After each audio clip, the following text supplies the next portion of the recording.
Assalamualaikum warahmatullahi wabarakatuh.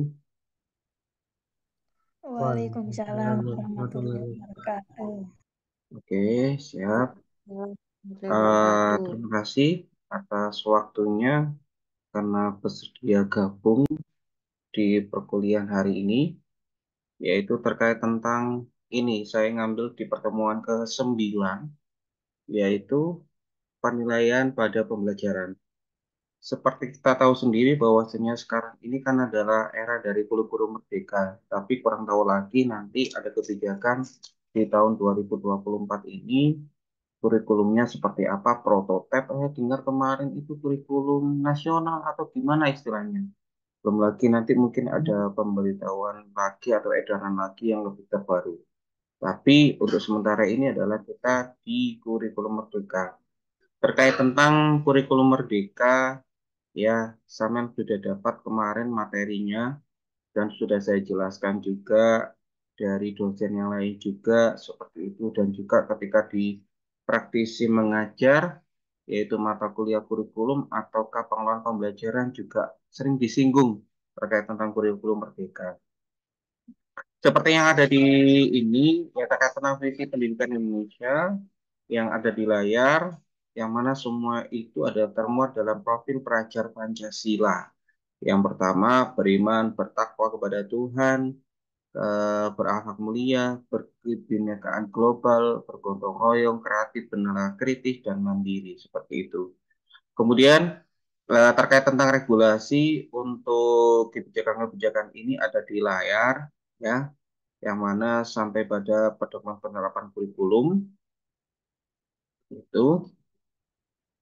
Untuk asesmen itu sendiri adalah kita menggunakan ini di undang-undang ini, keputusan ini nomor 8 tahun 2022 sama nomor 33 tahun 2022. Kalau ini terkait tentang capaian, kalau ini terkait tentang dimensi. Seperti itu. Oke. Ini intronya, selebihnya sebenarnya kemarin sudah saya singgung terkait tentang kurikulum merdeka mengatur muatan dan belajar intrakurikuler, kokurikuler, ekstrakurikuler, yang mana pengaturan jam per tahunnya itu memberikan keleluasan bagi satuan pendidikan dari SD itu atau SMP atau SMA atau kayak yang lainnya, itu bisa diberikan keleluasan untuk mengatur jamnya per tahunnya seperti apa. Tapi memang kendalanya adalah seperti ini, sekolah itu kalau beri keleluasan itu bingung. Karena kenapa? Karena nggak tahu pijakannya apa, dasarnya apa, ini bingung.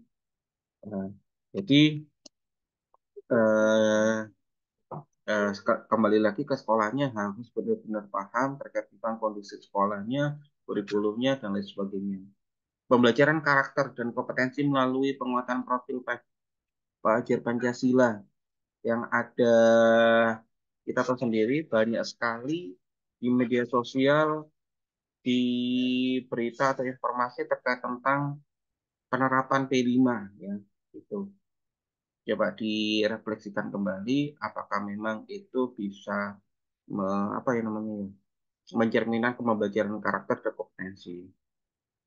Ekstrakurikuler tetap diselenggarakan satuan pendidikan untuk memfasilitasi minat bakat pelajar. Nah, seperti itu. Meskipun kemarin bukan isu ya, memang sudah ada kebijakan bahwasanya pramuka yang sudah kita bahas itu sudah tidak menjadi hal kewajiban, tapi diberikan keleluasaan bagi satuan pendidikan masing-masing seperti itu. Kemudian ini struktur kurikulumnya, yang mana dibagi menjadi dua komponen utama, intrakurikuler dan proyek penguatan profil pelajar Pancasila. Seperti ini contohnya ya, contohnya struktur kurikulum yang di PAUD, pendidikan dasar ataupun pendidikan menengah. Kalau intrakurikuler itu setiap mapel mengacu pada CP masing-masing seperti itu. Yang mana pada jenjang SD maupun MI dapat mengorganisasikan muatan pembelajaran menggunakan pendekatan mata pelajaran atau tematik. Itu di SD atau MI. Sedangkan kalau di SMA, itu bisa memberikan kesempatan memilih mapel. Nah, seperti itu. Biasanya kelas 10 itu ada pemetaan, di kelas 11 memilih mapel nanti tergantung dari lulusan masing-masing atau profil lulusan nanti seperti menjadi seperti apa. Itu dipetakan. dipetakan dalam pemilihan untuk pemilihan mapelnya masing-masing. Pembelajaran kokurikuler, yaitu di P5, yang mana kegiatan pembelajaran khusus yang ditujukan untuk memperkuat upaya pencapaian elemen, subelemen pada dimensi P5, yang mana bobot jam pelajarannya adalah sekitar 20-30% dari total mapelnya. Jadi memang di sini P5 itu ada jamnya ya. Jamnya yang mana kuotanya itu ataukah batasnya itu 20-30% dari total jam pelajaran dari tiap jenjang seperti itu. Kemudian struktur kurikulum terbagi menjadi 6 fase, kemarin sudah kita bahas ya. Kemudian pengelolaan waktu pelaksanaan proyek dapat dilaksanakan dalam menjumlah alokasi jam pelajaran dari proyek dari semua mapel dan jumlah waktu pelaksanaan masing-masing proyek tidak harus sama seperti itu. Jadi proyek dari semua proyek dari mapel itu dan jumlahnya masing-masing pelaksanaan itu tidak harus sama seperti itu. Tergantung dari mapel-mapel, tergantung dari kebutuhan, tergantung dari analisis kebutuhan di awal. Alokasi waktu untuk setiap P5 juga tidak harus sama. Yang mana satu proyek dapat digunakan bisa jadi lebih panjang durasinya daripada proyek yang lain. Itu tergantung dari ini perencanaannya. Nah, perencanaan itu kan juga melibatkan dari Bapak Ibu guru, siswa, kemudian bisa jadi nanti apa namanya ya, masyarakat yang bersangkutan seperti itu. Ataukah mungkin juga melibatkan dinas. Nah, karena kan bisa jadi P5-nya itu berkaitan dengan dinas kesehatan ataukah dinas lingkungan. Itu juga berpengaruh seperti itu. Jadi itu, ini kalau alokasi waktunya, kalau di SMA ya atau MA ya. Kalau intrakurikuler, kalau SMA 70 sekian, alokasi P5-nya berarti harus 20% sampai 30% dari itu.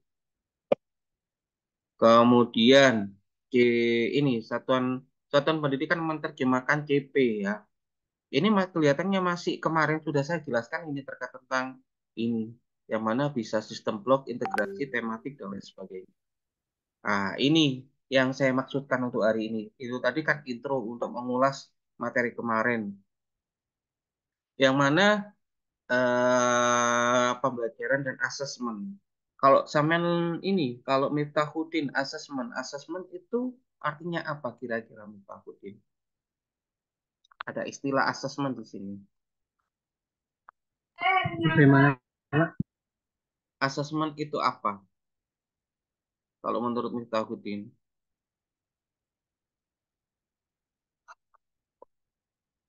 apa Miftahudin asesmen itu?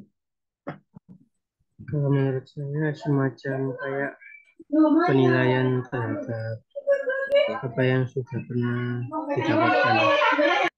oke siap. Oke, nanti gini aja. Nanti untuk di e-learning mungkin ada tugasnya. Tugasnya adalah semacam seperti ini. Saya cek. Apa yang membedakan, sorry, ada tiga istilah, asesmen, penilaian, dan evaluasi. Sama atau berbeda tiga istilah tersebut. Bentar ya.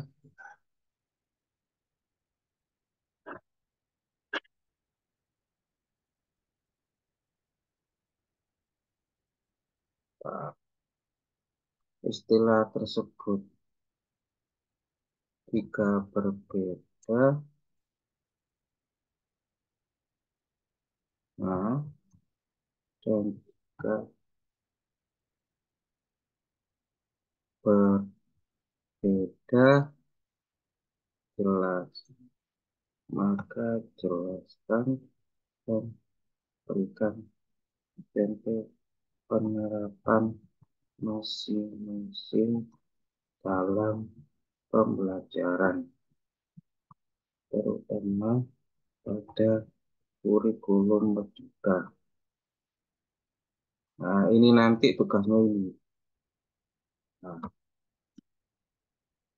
itu nanti coba saya tetapkan di ini ya, di grup nanti bentar saya share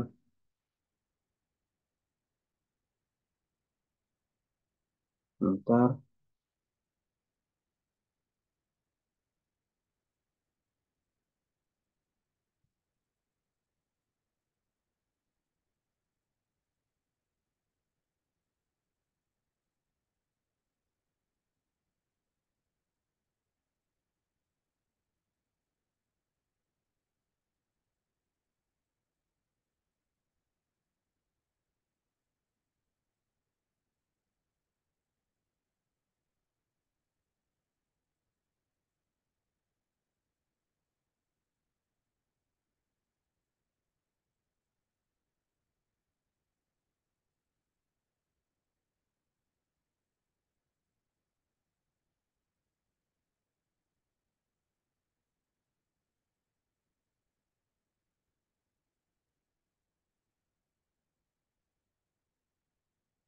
Bentar ya.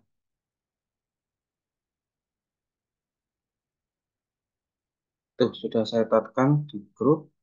Bentar. Oke, lanjut. Ini saya buka lagi.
Saya lanjutkan.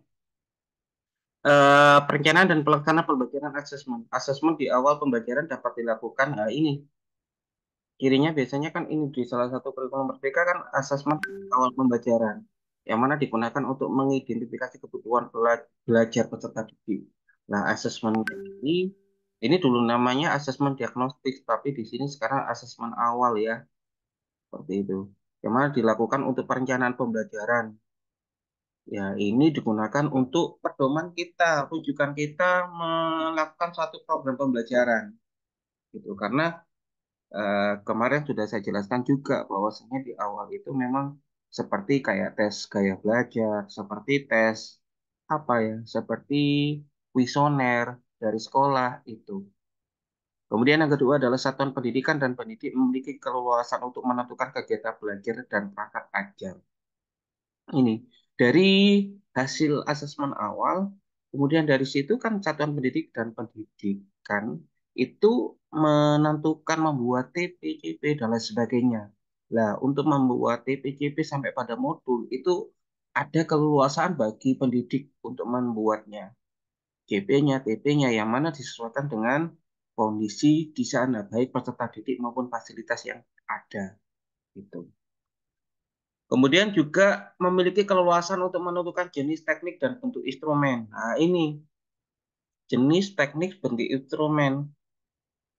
Tapi kembali lagi bahwasanya guru itu harus benar-benar paham yang mana jenis ini, instrumen apa namanya teknik penilaian ini, kemudian jenis asesmen ini, apa kelemahan, kelebihannya itu. Ya, harus paham. Kalau tidak paham, ya itu yang nanti bisa ini ya nggak sesuai nanti, ataukah bisa jadi nanti tujuan pembelajarannya tidak tercapai. Gitu. Nanti saya jelaskan ada beberapa apa namanya jenis jenis asesmen atau teknis dari asesmen itu dan bentuknya seperti apa. Yang keempat, apabila pendidik menggunakan modul akhir yang disediakan pemerintah, jadi di sini bisa modul ajar itu bisa sesuai yang disediakan pemerintah atau membuat. Pada umumnya kita itu membuat modul ajar karena kita sesuaikan dengan kebutuhan yang ada. Gitu. Kalau modul ajar yang digunakan itu sekurang-kurangnya harus ada TP-nya, ada langkah-langkah pembelajaran dan ada asesmennya. Yang mana asesmen itu digunakan untuk memantau ketercapaian TP-nya. Sedangkan di SMK itu ada sedikit beda, yang mana memang mitra dunia kerja yang mendukung pembelajaran, asesmen, dan uji kompetensi yang selaras dengan prinsip asesmen. Kemudian kalau di SMK itu ada namanya MAPEL PKL atau praktik kerja lapangan, yang mana dilaksanakan secara kolaboratif dengan mitra dunia kerja. Seperti itu. Nah, tadi di sini mungkin yang menarik adalah bagaimana kita bisa menentukan kalau kita sebagai guru nanti kita harus menentukan kegiatan pembelajarannya, perangkat ajarnya, menentukan jenis teknik bentuk instrumennya, dari asesmennya, dan kapan kita melakukan asesmen, itu yang penting. Karena kenapa? Seperti yang ada tertulis bahwasanya pendidik itu memiliki keleluasaan dalam menentukannya. Lah, kalau misalkan dari pendidiknya itu tidak paham materinya, tidak paham jenis-jenis ini, ya kemudian tidak paham siswanya, bisa jadi ya ini ngawur. Ngawur itu maksudnya adalah misalkan saja untuk membuat asesmennya adalah asesmennya pilih apa tes objektif yaitu berupa pilihan ganda saja. Ah, kalau pilihan ganda saja, apakah bisa mengukur ketercapaian TP? Bisa mengetahui tingkat pemahaman siswa? Belum. Maka dari itu, Bapak Ibu guru, kita nanti sebagai pendidik itu harus paham jenis, teknik, dan bentuk instrumen, kemudian waktu pelaksanaan asesmen. Itu. Ini, kalau ini saya pakai share yang di PPT saya saja. Ini. Ini dulu pernah saya share kalau nggak salah ya. Ini. Kemudian kalau di kurikulum Merdeka itu ada asesmen formatif, asesmen yang mana terdiri dari asesmen awal, asesmen proses. Kalau asesmen sumatif itu asesmen CP dan TP. Sampai pada yang terakhir adalah nilai raport yaitu evaluasi hasil belajar. Karena memang asesmen di sini adalah suatu kebutuhan, ya, itu. Kalau panduan kita terkait tentang penilaian pembelajaran asesmen itu adalah ini ya, yang di Kemendikbudristek, yaitu ini sudah saya download, nanti saya taruh di e-learning, yaitu buku pembelajaran dan asesmen untuk PAUD, pendidikan dasar dan menengah. Itu. Sekali lagi, guru itu benar-benar harus memahami asesmen pembelajaran. Karena kenapa? Karena guru juga harus memahami kemajuan dari siswa. Karena seringkali problem yang terjadi adalah guru tidak paham terkait tentang kondisi siswa, kemajuan siswa, dan lain sebagainya. Yang kedua, perencanaan pembelajarannya efektif. Iya, karena emang kalau nggak efektif, kalau melakukan pembelajaran, sia-sia nanti waktu yang diberikan. Gitu. Penilaian pembelajaran memotivasi siswa, iya, memotivasi siswa karena dengan adanya asesmen itu siswa merasa gini, oh berarti ada ya, ada ini untuk mengetahui kemampuan saya. Kalau kurang, nah, itu bisa siswa bisa dipus ataukah diberikan motivasi untuk memperbaikinya.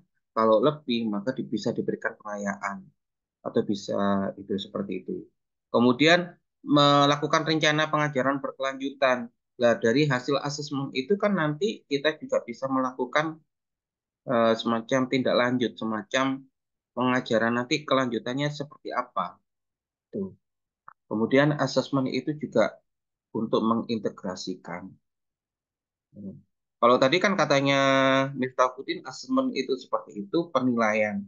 Kalau di sini malah lebih apa di sini coba dicek kalau di layar itu yang merahnya adalah mengumpulkan.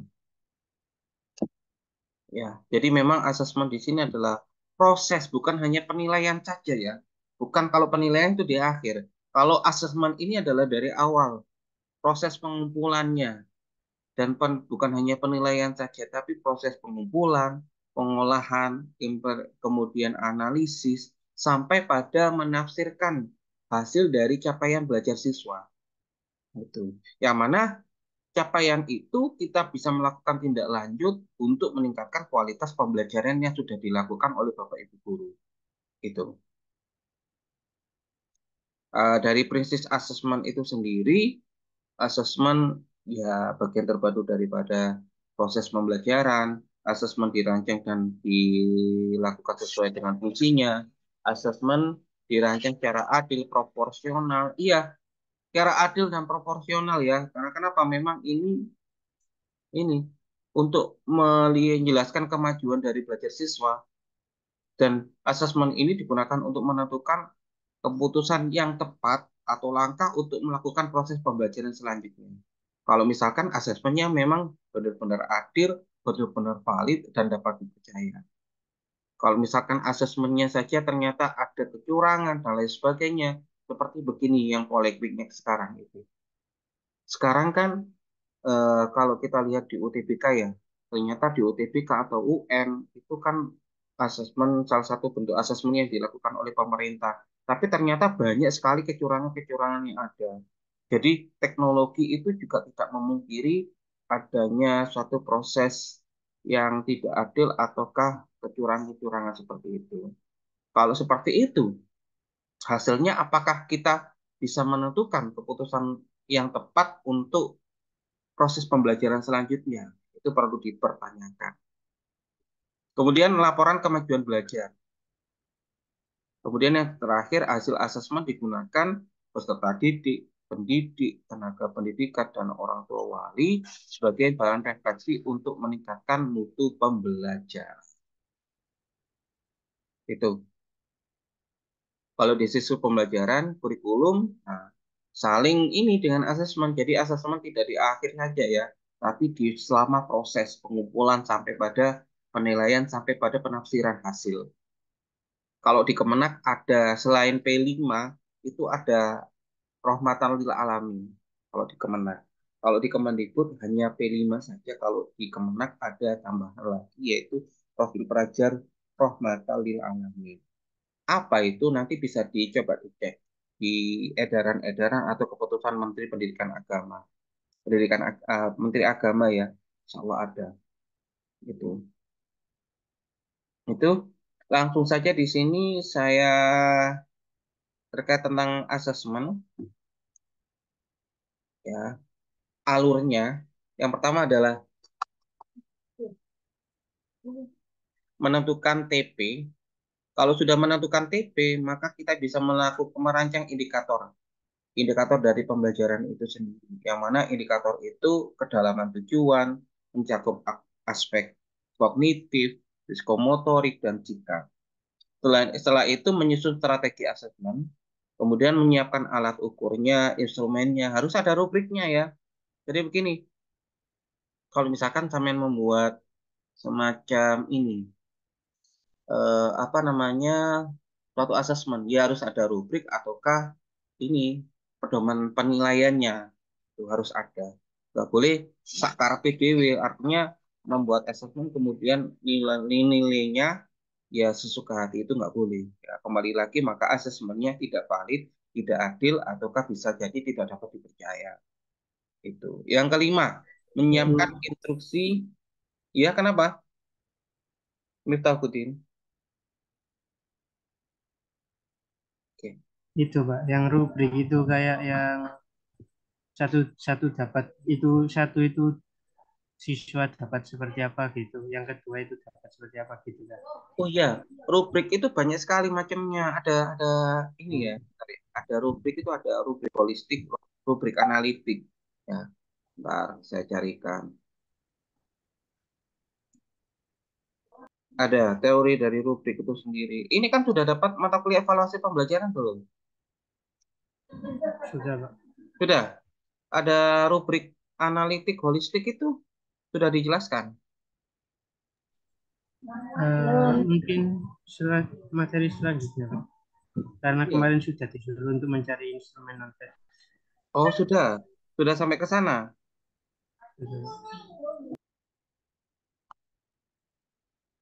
Ada itu kalau saya dulu itu bukunya bahasa Inggrisan.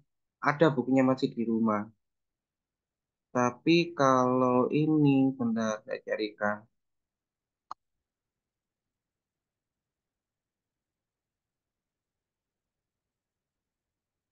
Bentar. Jadi tidak hanya itu. Tergantung dari dua itu mana yang sesuai dengan tujuan kita. Itu yang kita gunakan.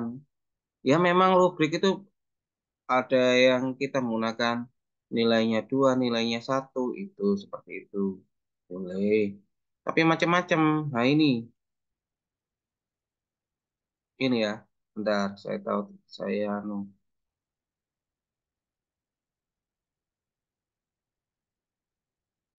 Ini. Jadi kalau rubrik itu sendiri adalah merupakan panduan penilaian yang menggambarkan kriteria yang diinginkan untuk menilai. Macamnya ada rubrik holistik, deskriptif dan analitik, ya, skala persepsi. Ini keunggulannya ya, keunggulan dari rubrik yang mana bisa menilai dari siswa secara konsisten. Nah, kalau ada rubriknya memang kita harus ya konsisten dengan itu pedomannya, ya.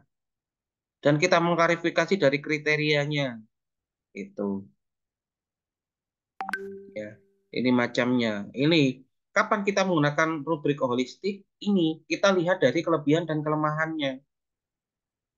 Nah, baru kalau kita paham kelemahan sama kelebihannya, kita bisa menentukan, oh ternyata lebih menggunakan holistik yang analitik. Gitu.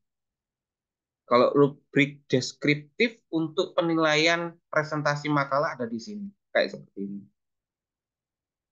Kalau nilainya lebih dari sama dengan 81, harus seperti itu. Organisasi isinya, gaya presentasinya, kayak ini,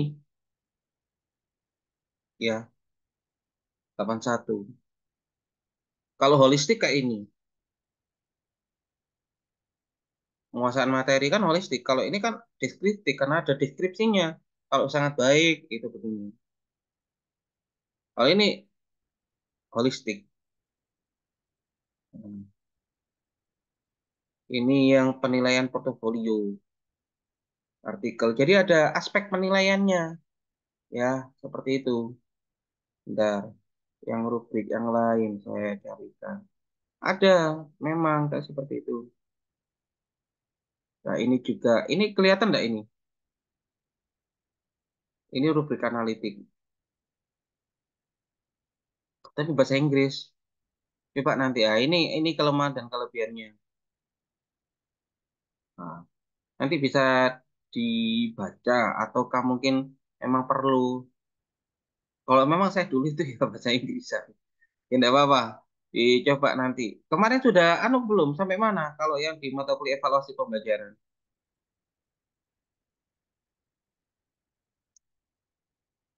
Hmm? Gimana? Ini ada rubrik holistik analitik di sini di bukunya ini. Nah, ini lebih analitik.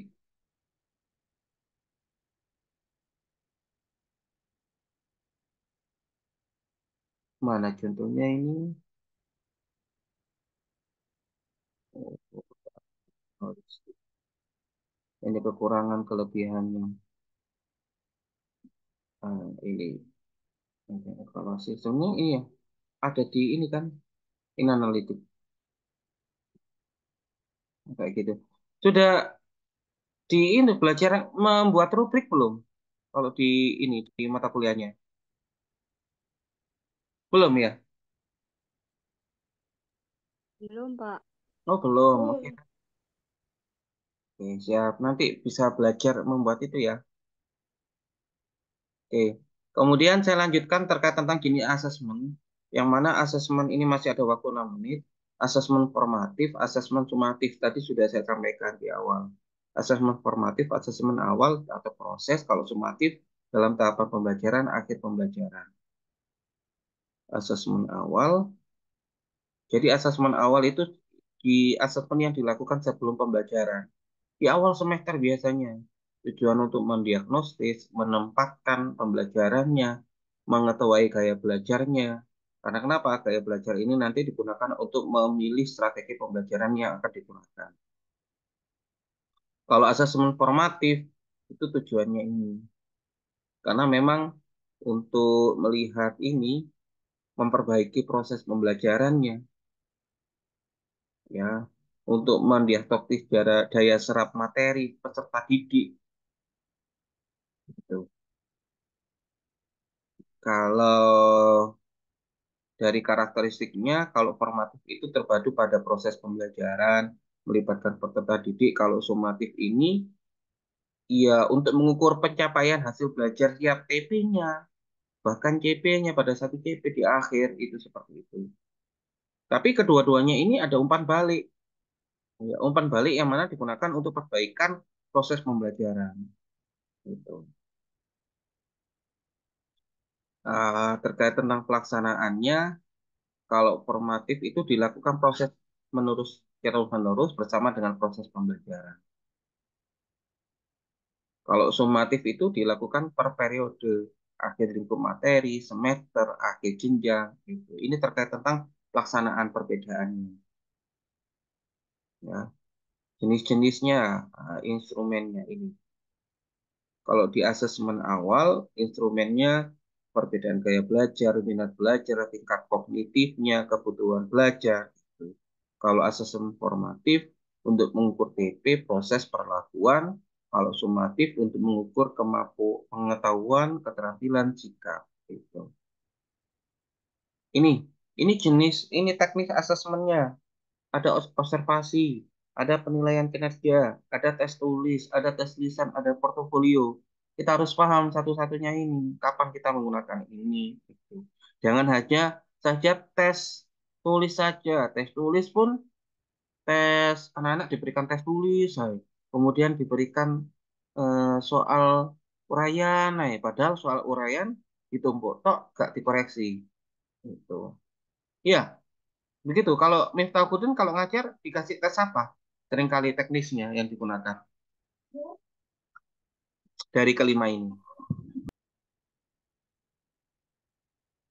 Yang mana? Artinya tes tulis. Soalnya Tes kajiannya tulis dulu kelihatannya ya. saya kasih Oke. soal, terus mengerjakan sih. Oke, siap. Siap. Itu memang sering digunakan ini. Kalau instrumen asesmen berupa rubrik seperti tadi, checklist, catatan anekdot, kemudian grafik pengembangan. Ini tekniknya. Kalau formatif itu sikap dan sebagainya. Oke, nanti ini bisa dipelajari sendiri. eh ini ya, hingga gini, ini sangat penting kalau kita menentukan kapan kita menggunakan yang teknik yang ini, yang tes lisan itu jangan hanya tes tulis saja. Coba, karena kenapa muridnya bisa jadi bosan. Cobalah buat semacam observasi, cobalah buat proyek. Nah, itu penting. Emang proyek itu tidak serta-merta langsung satu pertemuan habis. Lah, bisa jadi kan dalam satu CP atau TP itu kan beberapa TP kita bisa menggunakan proyek. Ya, itu sekali-sekali lah itu kalau kita itu harus penting penting ini ya. Oke,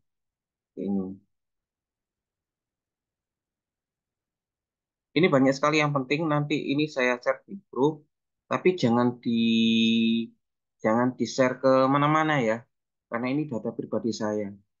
Jangan di share ke mana-mana karena ini data pribadi saya. Mungkin itu ini nanti bisa dibaca kapan kita melakukan teknik yang ini dan ini seperti itu tadi. Oke. Mungkin itu untuk hari ini ya. Nanti bisa dipelajari sendiri. Ini nanti saya tautkan di e-learning atau juga nanti kalau memang perlu saya kirimkan di grup langsung. Mungkin itu dari saya. harapannya bisa di belajar mandiri juga nanti karena nanti di pertemuan selanjutnya setelah UTS atau setelah kegiatan praktisi mengajar itu nanti sampean semua harapan saya bisa membuat atau merancang ya merancang kegiatan pembelajaran. Kemarin sudah belajar strategi pembelajaran, sudah belajar penilaian pembelajaran. Nah, nanti ada pendekatan pembelajaran, model pembelajaran dasar, kemudian sumber belajar. Dari itu semuanya, dari gabungan itu semuanya, nanti sampean harus merancang pembelajaran sesuai dengan analisis. Jadi awal nanti sampean menganalisis, kemudian nanti merancang. Itu harapan saya di akhir seperti itu untuk mata kuliah ini. Sementara itu dari saya, kurang lebihnya mohon maaf. Saya akhiri dulu. Assalamualaikum warahmatullahi wabarakatuh. Waalaikumsalam warahmatullahi Waalaikumsalam Ya, warahmatullahi wabarakatuh. ya, terima kasih Terima ya. kasih, Pak. Iya. Ya,